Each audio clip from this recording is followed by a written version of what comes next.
မှာထမင်းစားရတာမကောင်းလို့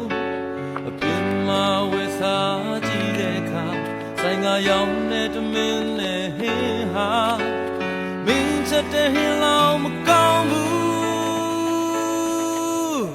မင်းလောင်ကိုပေါ်ဘသူမှမကောင်းဘူးမင်းတယောက်ထဲသာကိုယ်တွေ့ကောင်းနိုင်စို့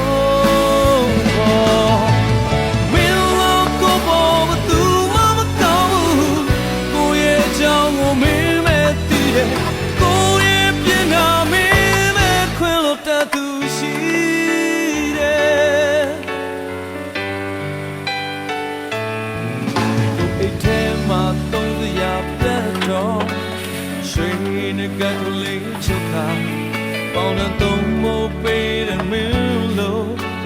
ကိုပဲသူတို့လည်းမချီကြပါလားခွေ